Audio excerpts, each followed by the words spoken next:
sa liwat, may gabi sa tanan, may gabi man sa mga nag-view sa aton nga Facebook page no, sa aton nga tingog sang kaluwasan. So sa liwat no, naman kita diri agad sa pag-share naman sang pulong sang aton nga Ginoo. Isa naman ini ka manami nga tion sa pagpamati sang pulong sang aton nga Ginoo. So ang aton nga pulong no nga ginkuha sa ikaduhang Kronika Kapitulo 7, versikulo 14. So, ang aton nga title sinino, ang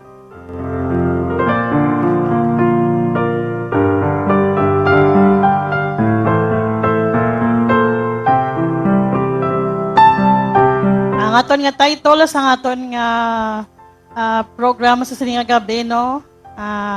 Maangkon mo ang pagpakamaayo kung tumanon mo ang Ginoo. So, muna siya nung title sa aton nga program nga ato man naging kuha sa aton nga verse masasining nga gabi, no.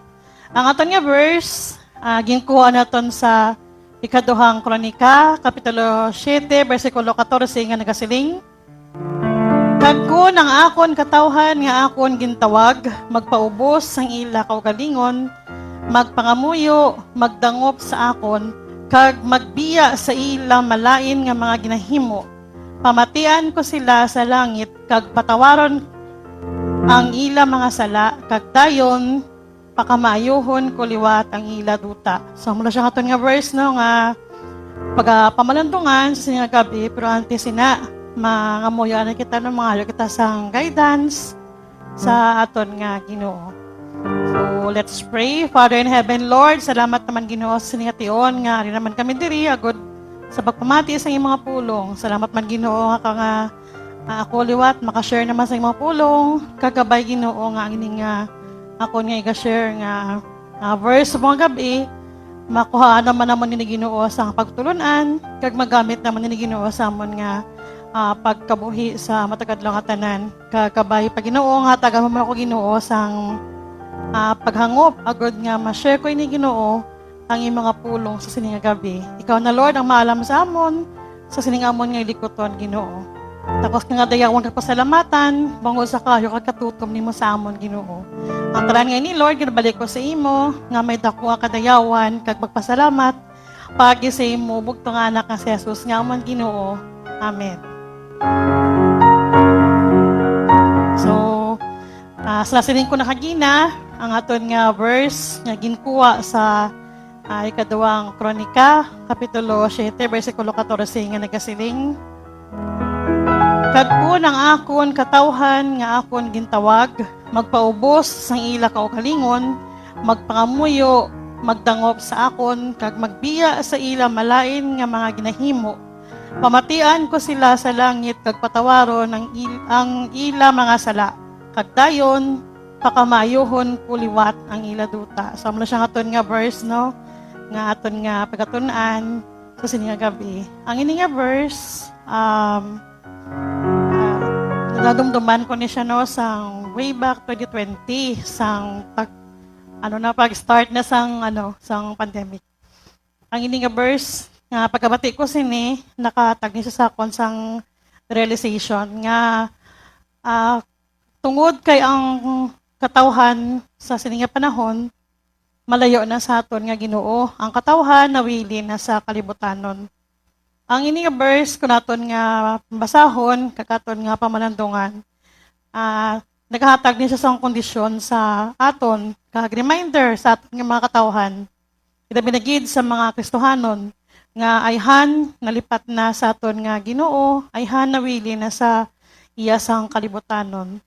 Kanami, isang sining nga verse, no, kung naton lang nga pamalandungan, do sa ano bala, nga kung ang iya ko ng mga katawhan, nga gintawag, paubos ng ila kaugalingon, magpangamuyo, magdangop sa Ginoo, kag magbiya sa ila malay na ginahimo. Pamatian niya kita sa langit, kag patawaron ng aton mga sala, kag liwat, pakamayuhon niya ang aton duta. So kung aton nga pamalandungan ng nga verse, no, nagapanawag niya siya sa aton nga kung ang katawhan magtalikod sa ilang mga sala, magbalik sa luyos ang aton nga Ginoo, maangkon ta ang mga pagpakamaayo.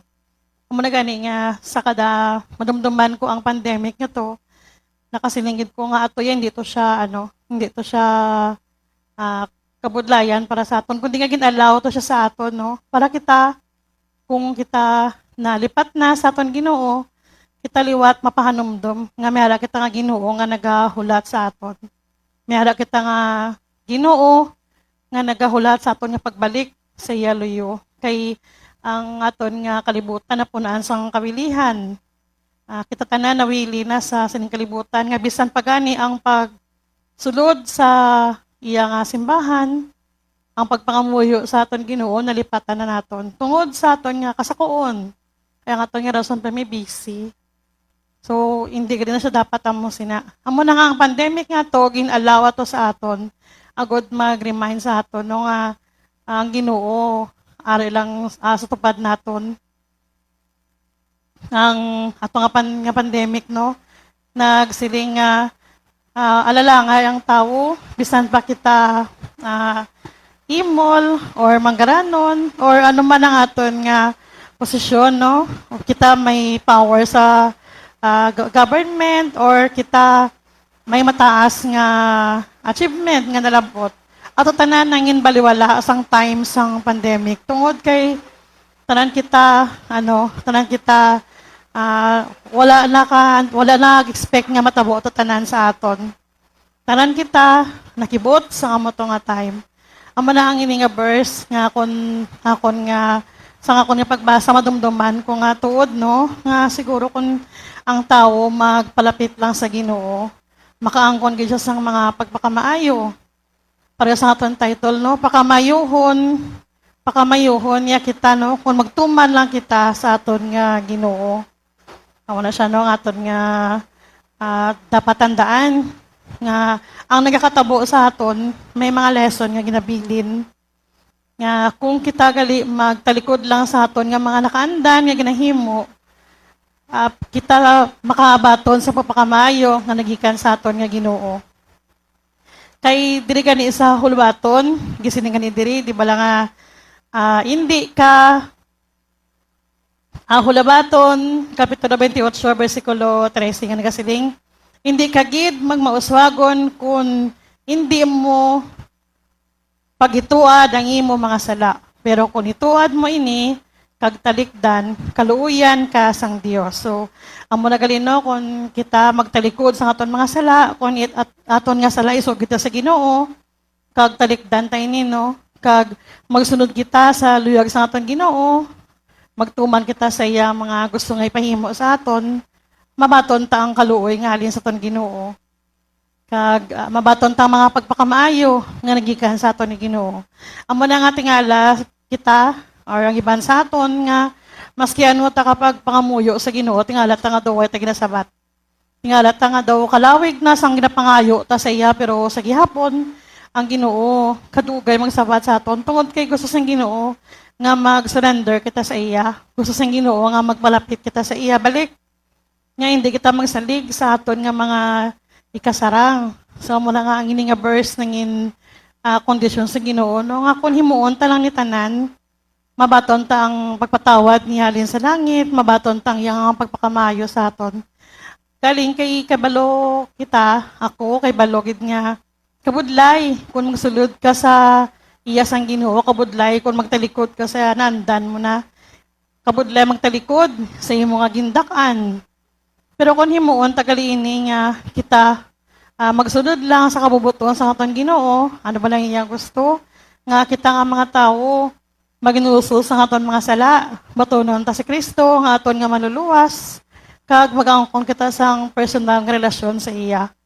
Amo nang iyang gusto, kag kita nga mga katawhan kung ano man ang aton nga mga mabaton nga mga blessing nga naghalin sa Ginoo, ang mga pagpakamayon niya sa aton, dapat kita mangin mapinasalamaton kita sa iya. Kay kung kita nga mga katawhan amo sina nagakalipay na sa aton Ginoo, makata kita sang kalipay sa iya. Makata kita sang kahamuot sa aton nga Ginoo. So amo na nga dapat mangin mapinangamayoon gali kita nga wala kita sang dapat nga unahon kundi nga aton Ginoo gid lang. In times for example kung kita may mga kabadlayan, kung kita may mga problema nga ginatubang, Di ba kasami naton sa tawo nagapalapit. Nga kumbaga, mas nag-assure, mas ginasagrado, tababalang tao nga mapalapitan naton instead nga sa Ginoo. So, nga aton nga dapat nga himuon gali, nga dapat siya aton unahon. Dapat before ta magsugid sa tawo, isugid ta na sa Ginoo. Kaya ang Ginoo, maghahatag sang solusyon sa aton nga mga kabudlayan nga ginaangkon. Kay kebulo kita nga aton nga Dios, di ba? Manggaranon ang aton Dios, maalwan ang aton Dios may gugmaon. Kita mo na gani nga gipadala niya ang iyang bugtong anak agod nga magbayad sa aton mga sala, agod magluwas sa aton. Tungod kay palangga kita sa aton nga Ginoo. Tungod kay hindi siya gusto nga may mawala sa iya mga kanakan. Ilabi na sa iya mga gintuga nga kita nga mga tao. Kag kung kita may mga kabudlayan, dapat hindi kita hindi kita magkataka sa pagpangayo sang bulig sa aton Ginoo. Hindi kita magkataka sa pagsunod sa iya mga kagustuhan sa aton. Ilabi na bisan sa adlaw na lang sang naton sang pagsimba naton. Nga dapat mas spend kita sang oras nga magsimba sa Ginoo. Dapat tinguan gid naton nga bisan gisa na ka oras, 2 ka oras, makapamati ka sang pulong sang Ginoo sa adlaw sang Domingo or sa kuno naman nga adlaw nga kita makasimba sa aton nga Ginoo. Kay ang Ginoo mahamuot gina siya sa aton. Malipay na siya kung ang iya mga katawhan magpamati isang iya mga pulong. Amo na gani nga dapat sa pag-share pag isang pulong sa Ginoo, no, dapat hindi kita makataka sa pagsugid kay aton may nakakatungdanan sa aton nga mga pareho nga mga katawhan sa Ginoo. Nga isugid ta kung ano ang gusto sang Ginoo nga ipaabot sa mga tao. Nga gusto sang Ginoo nga mahinusod lang ang tao, magbalik na sa iya, angkon sa relasyon sa iya bugtong anak nga si Jesus no nga aton nga Ginoo. Tungod kay kalabanan sa aton nagarelay na lang sa sining nga kalibutan. Nalipat kita nga may kita sang Dios nga mga aton nga sarangdangpan. Tanan kita kay balo ko nga gid sini nga guilty sini. Tungod kay bisan pa gani kita nga mga nga mga tumuluon nga mga Kristohanon na may nagamera sa aton nga time nga nagabatsyag patagyapon sang gabatsyag patagyapon wala sang pagkabalaka nga kung for example kita nagapangamuyo kita no. I know nga mayari sa aton gyapon nga pagtapos sa magpray mambal bata nga sabto na ihanap pangamuyo ko. Sabto niya na ihanang akon nga ginapangayo sa iya. So, dapat wala kita sang pagduda or doubts. Dapat hindi amo sina. Kay hindi na gusto sa aton nga Ginoo sa aton. Amo na gani nga bisan diri sa libro ni Prophet Isaiah, ginahambal niya man diri sa Isaiah chapter 55 verse 6 to 7. Ginahambal man diri gani nga magdangop kamo sa Ginoo ka magpanawag sa iya samtang ara pa siya nga magbulig sa inyo, magbiya na ang mga malain sa ila kalainan kag magbaylo na sa ila malain nga panghuna-huna. Magbalik na sila sa Ginoo nga aton Dios. Kay kaluuyan niya sila kag patawaron. So ano kanami no sa sining nga verse no? Nga bisan pa gani diri sa kay Prophet Isaiah nag-remind man gani nga kung kita gali dapat magdangop na kita sa Ginoo samtang ang Ginoo makabati pa sa aton, samtang ang Ginoo ara pa kag samtang ang iya pulong mabatian pa naton. Tungod time will come nga gini nga pulong di ta na mabatian kay sa nasiling na gani no damo na sang may mga lugar na gani diri sa sa hindi man dito sa Pilipinas, no? Pero meron na subo nga mga lugar nga, bisan gani ang mga teachers nga mga Christian, hindi na sila gusto nga magtudlo sa ato nga mga isang eskwelahan nga to. Kaya hindi sila gusto nga nga itudlo ang pulong sa Ginoo. Kung magagin, na nila, gin-ban na nila, bala nga ang mga Christian magtudlo pa sa pulong sa Ginoo sa ato nga school. So, pasalamat kita no, nga kita, susubong makabati pagyapon sa pulong sa atong Ginoo. Nga nag-remind sa aton nga magdangop kita sa Ginoo ka magpanawag sa iya kay ang Ginoo gapamati gina sa aton kag dapat magbiya na kita sa aton nga malain na ginahimo no kay Kung imuon tagalina, labi na gid nga kung meron kita sa mga pangunahuna nga hindi manami, kung bagbaylo gali kita sina, kaluoyan niya kita, kagpatawaron niya kita. So, amo na no, amo na galing dapat nga himuon. Amoy na nga, hindi kita pwede magkalipat, no, nga unahon tagid ang Ginoo permi. Tandaan tagid ang kaundan sa sininga verse nga kon gindala sa mga gabi, no. Nga kung kita lang gali nga mga anak sa Ginoo, mga katawhan niya, magbalik sa iya, no, magpaubo sa iya, magtangop sa iya, kag mangin mapinangmayoon kita, no, kag magbiya kita sa hindi nakapahamuot sa mata sa aton Ginoo nga aton ginahimo.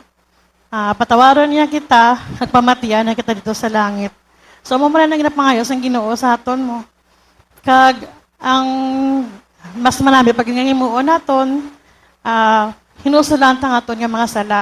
Batonon ta si Kristo, nga aton nga maluluwas, himuon ta siya nga aton nga personal nga ano no, nga kaupod sa aton nga pagkabuhi, no. Kumbaga, siya nga aton himuon nga sentro. Hindi na kita dapat magsalig sa iban.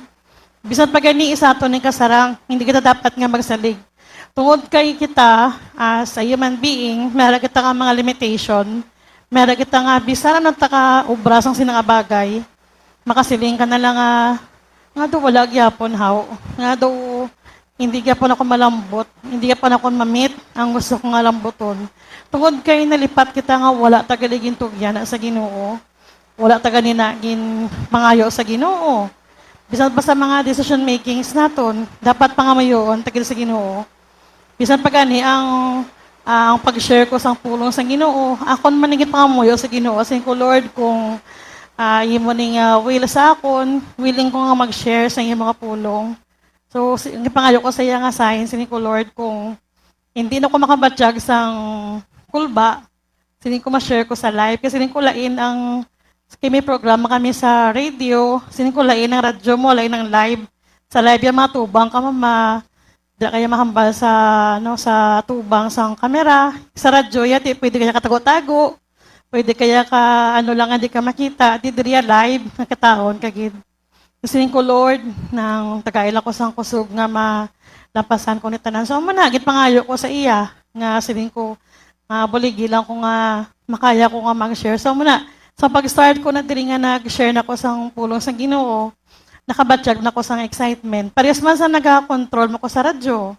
So, nag-share naman ko, nabatyagan ko naman ang excitement nga ano naman na yan ang next ko nga i-share? Ano naman yan nga pulong nga akon nga i-share diri no? Nga makuhaan naman sang lesson, nga makuhaan sang gabay sa matakadlaw nga tanan. So wala bala kalami kon may ala ka excitement sa heart nimo. Kay bisan dugay ka pa or layo ka pa, makaano ang imo heart mismo ma-ready mo na. Kag ready ka man nga magtuman sang gusto sa aton nga Ginoo.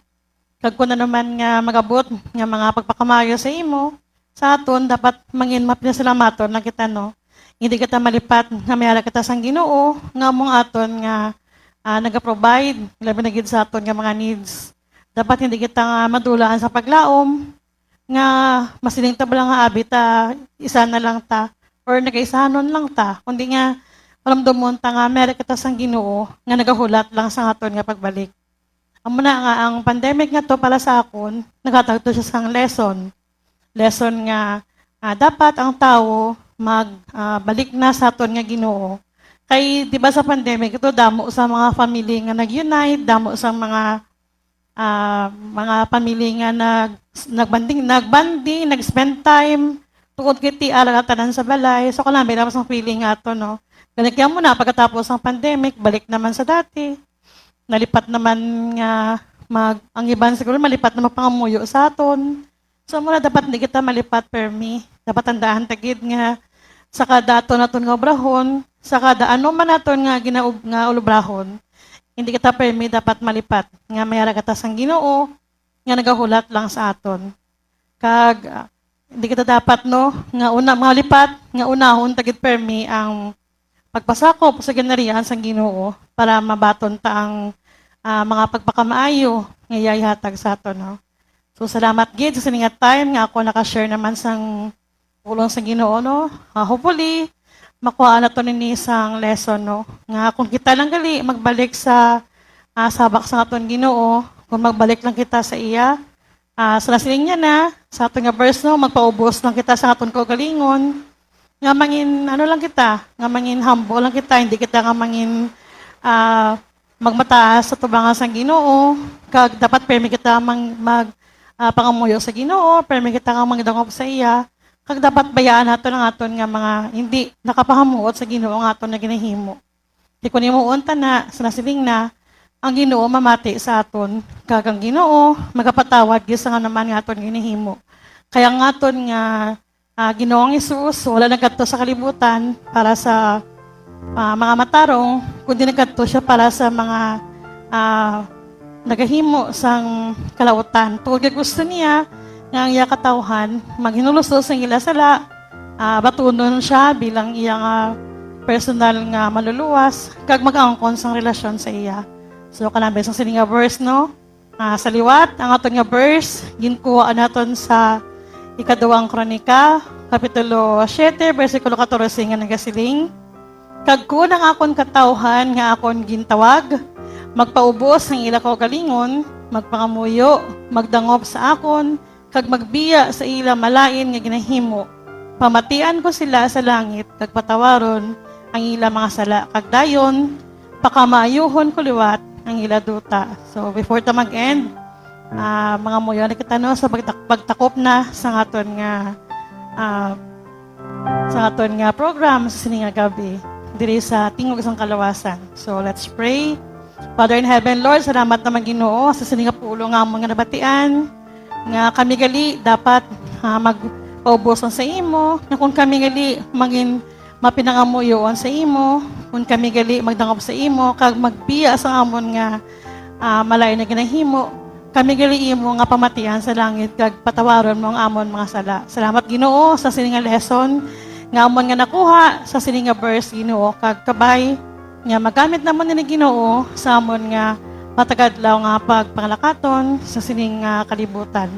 Ikaw na Lord ang maalam sa amon, kag salamat gid Ginoo sa sinipalimalay nga imo gingamit Ginoo nga kami makashare sang imo pulong sa kay Brad Rome, sa kay upod sa kay Brother Vic, sa kay Sister Alma. Salamat gid Ginoo no nga kami imo gingamit agud nga mag-share sang imo nga pulong nga kabay makahatag sang paglaom sa mga makabati sa sining nga pulong Ginoo.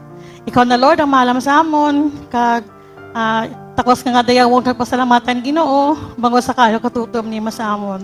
Ang tanan ni Lord ginabalik ko sa imo nga may dako ang kadayawan kag pasalamat pagi sa imo anak nga si Jesus nga amon Ginoo. Amen.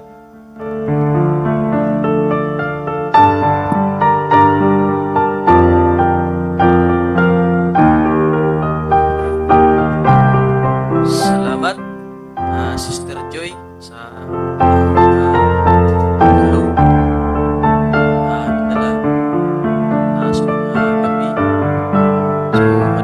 salamat sa tanan nga view sa Facebook Live.